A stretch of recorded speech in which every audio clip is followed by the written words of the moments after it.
Now let's talk about the processing proper of dry goat meat. The very straight to the point, easy process. You source your high quality goat meat. Choose a lean cut like the flank, the leg, or the sirloin from a reputable butcher or farm. Ensure the meat is fresh, properly chilled, and free of any visible fat or blemishes. Then you trim and then you cut it. Trim any excess fat from the goat meat depending on your preference.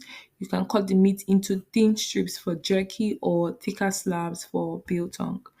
Consistent thickness ensures even drying throughout. So please, you want to also keep that in mind. You could marinate it, add some flavor, and to tenderize the meat also. Prepare a marinade using ingredients like vinegar, soy sauce, spices and herbs, and marinate the goat meat in the refrigerator for 6 to 24 hours depending on the thickness and your desired flavor intensity. You could also use other ingredients that are not here, sorry, to spice up the meat with salt, with ginger, garlic, pepper as you desire.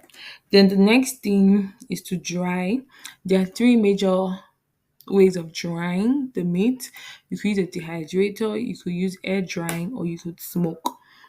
For the dehydrator, this is the most convenient and the common and convenient method for home use. You arrange the marinated or unmarinated goat meat strips on dehydrator trays in a single layer, ensuring good airflow. Follow the dehydrator's instruction for the drying time and temperature, usually around 150 degree Fahrenheit to 160 degree Fahrenheit for several hours. Then for air drying, this is a traditional method that requires a cool, dry, and well ventilated space with good air circulation. So you hang the marinated or unmarinated goat meat strips using clean hooks or skewers in a shaded area protected from direct sunlight and insects. Drying time can take several days to a week depending on the weather conditions. And then there's also smoking, which is also an optional type of drying where you dry using a dedicated smokehouse, and then you have to have good knowledge of proper smoking techniques. You smoke the goat meat for several hours at a low temperature around 100 degree Fahrenheit to 120 degree Fahrenheit using appropriate wood chips for flavor. The good thing is that smoking helps to add a unique flavor and can help preserve the meat. Just imagine smoked dried goat meat. I mean, that's already so tasty just thinking about it.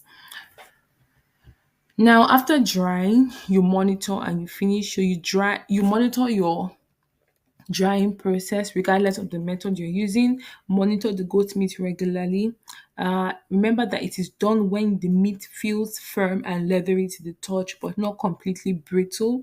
So there should be no visible moisture on the surface. And you could do the bending test, which is a good indicator to know if your drying process has been completed, where you bend the dried goat meat. It should bend slightly but not snap. If it snaps, it needs further drying. If it feels too soft, it might also not be shelf stable. So you could also use a thermometer to check the internal temperature of the thickest piece to make sure that it reaches a minimum of 160 degree Fahrenheit, that is 71 degrees Celsius. This will help you to know that the process has finished. Then after drying, monitoring, finishing the process, next thing you want to do is to store. So once the goat meat is dried, let it cool completely before storing. Package dry goat meat in airtight containers like vacuum seal bags or food grade Ziploc bags to prevent moisture absorption and spoilage. Remember to store the dried goat meat in a cool, dry place that is dark, and then if you properly store it, it can last you for several months. We've come to the end of processing, but this is not the end of the course. Please check out the bonus part of the course.